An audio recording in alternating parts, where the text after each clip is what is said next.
ሰላም ሰላም እንዴት ናችሁ? የደሱ ሄልት ቤተሰቦች እኔ እግዚአብሔር ይመስገን ደህና ነኝ። በያላችሁበት ሰላማችሁ ይዛ። ዛሬም እንደተለመደው በአንድ አስተማሪና ጠቃሚ ቪዲዮ ተመልሻለሁ። በዚህ ቪዲዮ ስለ ሄፓታይተስ ቫይረስ ወይም ደግሞ የጉበት ቫይረስ ምንድነው የሚለው ለእናንተ በደንብ አብራርቼ እነግራችኋለሁ። በተለይ ሄፓታይተስ ቢ ቫይረስ እንዴት ነው ከሰው ወደ ሰው የሚተላለፈው፣ ምርመራ ማድረግ ያለባቸው ሰዎች እነማን ናቸው፣ እንዲሁም ደግሞ መፍትሄው ወይም ደግሞ ሕክምናውስ እንዴት ይሰጣል የሚለው ለእናንተ እነግራችኋለሁ። ከዛ በፊት ለቻናሉ አዲስ ከሆናችሁ ቻናሉን ሰብስክራይብ ያደርጋችሁ ጀምሩ። ነባር ሰዎችም የዩቲዩብ አልጎሪዝም ለብዙዎች እንዲያደርስና ብዙዎችን ስለሚያስተምር ላይክ እና ሼር ማድረጋችሁን አትርሱ። አብራችን ቆዩ። ወደ ዋናው ሀሳቤ ስመለስ የጉበት ቫይረስ እንደሚታወቀው በጉበት እለት ተዕለት ተግባር ላይ ከፍተኛ ጉዳት የሚያደርስ ወይም ደግሞ የሚያስከትል የበሽታ አይነት ነው። በተለይ ጉበታችን የተለያዩ ነገሮችን ዲቶክስ ታደርጋለች፣ የተለያዩ አላስፈላጊ የሆኑ ነገሮችን ታስወግዳለች፣ እንዲሁም ደግሞ የተለያዩ ጠቃሚ የሆኑ ንጥረ ነገሮችን ስቶር ታደርጋለች ወይም ደግሞ ታስቀምጣለች። ስለዚህ እነዚህን ተግባሮች በአግባቡ እንዳታከናውን የሚያደርግ የቫይረስ አይነት ነው ማለት ነው። በተለይ የጉበት ሴሎችን ወይም ደግሞ ጉበት እንድታጸዳ፣ ጉበት ስቶር እንድታደርግና ጉበት የተለያዩ ነገሮችን ከሰውነታችን እንድታስወግድ የሚያደርጉ የተለያዩ ሴሎችን በማጥቃት በቀላሉ ተተግባራ ውጭ የሚያደርግ የቫይረስ አይነት ማለት ነው። በተለምዶ ይህን ቫይረስ የወፍ በሽታ እያልን እንጠራዋለን። ሰዎች ብዙ ጊዜ በተለምዶ ማለት ነው የሌሊት ወፍ የምታስተላልፈው ብለው ያስባሉ ማለት ነው። ነገር ግን ይሄ የተሳሳተ ግንዛቤ ነው። በተለይ በዚህ ሚንስ የሚተላለፍ የበሽታ አይነት ሳይሆን አሁን እንደነገርኳችሁ በጉበት ቫይረስ የሚከሰት የበሽታ አይነት ነው ማለት ነው። ብዙ ጊዜ የተለያዩ የጉበት ቫይረሶች አሉ። ሄፓታይተስ ኤ፣ ቢ፣ ሲ፣ ዲ እያልን እንጠራቸዋለን። እነዚህ የቫይረስ አይነቶች የራሳቸው ሁኔታና እንትን ቢኖራቸውም ነገር ግን ተቀራራቢ የሆነ ሲምፕተም ተቀራራቢ የሆነ ወይም ደግሞ ምልክት አላቸው ተብሎ ይታሰባል። በተለይ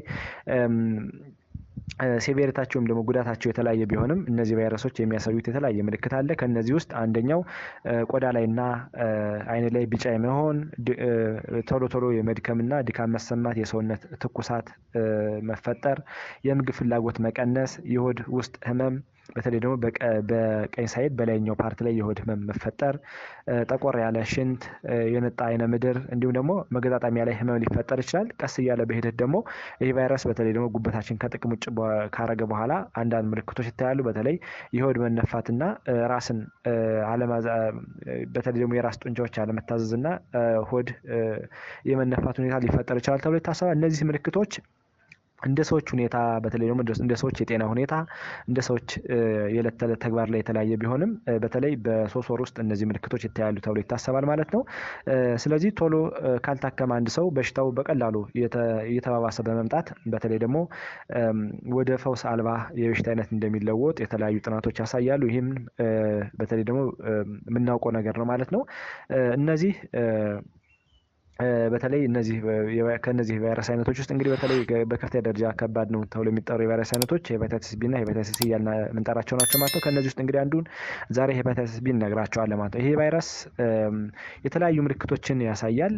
ቅድም ተጠቀስናቸው ጋር ተመሳሳይ ምልክቶችን ያሳያል ማለት ነው። ስለዚህ ይሄ ቫይረስ እንዴት ነው ከሰው ወደ ሰው የሚተላለፈው የሚለውን ልንገራቸው። የመጀመሪያው በግብረ ስጋ ግንኙነት ነው። በተለይ ልቅ የሆነ የግብረ ስጋ ግንኙነት ካለ በቀላሉ ከአንድ ሰው ወደ አንድ ሰው ይተላለፋል። ሌላው የደም ንክኪ ካለ በተለይ በተለያየ ምክንያት የደም ንክኪ ካለና የተለያዩ ፈሳሾች በተለይ አይነ ምድር፣ ሽንት፣ ላብ እና የተለያዩ ሰውነት የሚወጡ ፈሳሾች በአጠቃላይ ይህን በሽታ ያስተላልፋሉ ማለት ነው። ሌላው ሹልና ስለታም ነገሮችን በጋራ መጠቀም በተለይ በተለያየ ምክንያት ሳናውቀውም አውቀውም ሊሆን ይችላል። የተለያዩ ነገሮችን በጋራ መጠቀም ከሆነ የበሽታ ከአንድ ሰው ወደ አንድ ሰው ይተላለፋል ተብሎ ይታሰባል። ሌላው ከእናት ወደ ልጅ ነው ወይም ደግሞ የቨርቲካል ትራንስሚሽን እያለ የምንጠራው አለ። በተለይ እናቲቱ በዚህ በቫይረስ የተጠቃች ከሆነች እና ጥንቃቄ ማታደርግ ከሆነ ሕክምና ማታደርግ ከሆነ በቀላሉ ወደ ልጁ ይተላለፋል ተብሎ ይታሰባል ማለት ነው።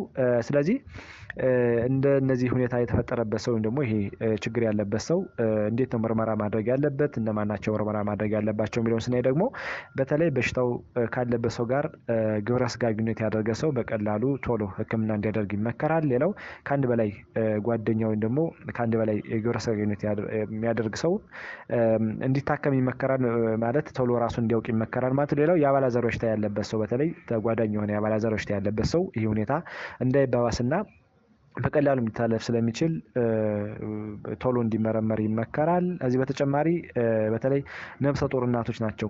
ነፍሰ ጡር እናቶች በተለይ ቫይረሱ ወደ ህፃኑ እንዳይተላለፍ ወይ ደግሞ ወደ ጽንሱ እንዳይተላለፍ በቀላሉ ይህንን ለመከላከል ብዙ ጊዜ ራሳቸውን ቶሎ እንዲያውቁ ይመከራል ማለት ነው። ምክንያቱም በኋላ የተለያዩ ችግሮችን ሊፈጠር ስለሚችል ማለት ነው። ስለዚህ ምርመራ ማድረግ ያለባቸው ሰዎች እነዚህ ናቸው ማለት ነው። ከዚህ በተጨማሪ ወደ መፍትሄው ወይም ደግሞ ወደ ህክምናው ስንመጣ ደግሞ ሁለት አይነት ህክምናዎች ይሰጣሉ። የመጀመሪያው ህክምና ጤና ተቋም ላይ በመሄድ የሚሰጥ ህክምና ሲሆን ሁለተኛው ደግሞ ባህላዊ ዘዴ ወይም ደግሞ በባህላዊ መንገድ የሚታከሙ የህክምና አይነቶች ናቸው ማለት ነው።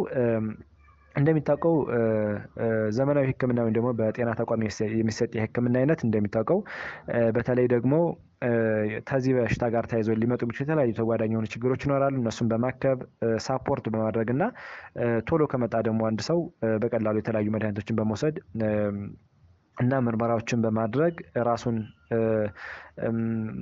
የተለያዩ የከፋ ችግሮች እንዳይፈጠሩ ማድረግ ይችላል ማለት ነው። ከዚህ በተጨማሪ ባህላዊ መድኃኒቶችም ይሰጣሉ ማለት ነው። በባህላዊ መድኃኒቶች የሚሰጡ ዘዴዎች ብዙ ጊዜ ጥሩ ቢሆንም ነገር ግን እንደሚታወቀው የመድኃኒት ያመጣጠን ዘዴው በጣም ልክ ስለማይሆን ጥንቃቄ በተሞላበት ቢሆን ይመከራል ተብሎ ይታሰባል።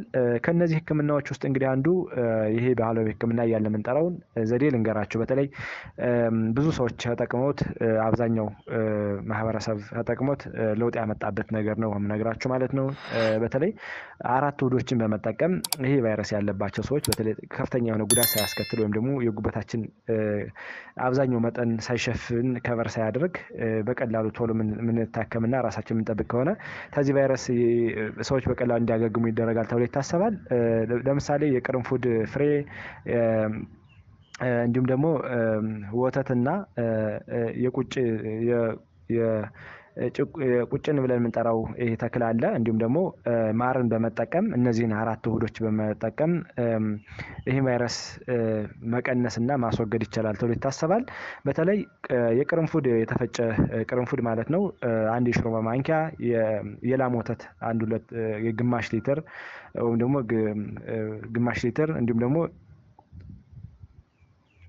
የጭቁኝ ቅጠል ብለን የምንጠራው ይሄ ጭቁኝ እያልን የምንጠራው ብዙ ጊዜ በአብዛኛው ማህበረሰብ የተለመደ ባይሆንም ግን የጭቁኝ ቅጠል እያልን የምንጠራት አለች። እሷን ቅጠል ደግሞ 1 የሾርባ ማንኪያ የተፈጨ በመጠቀም እንዲሁ ደግሞ የተወሰነ ማር በማድረግ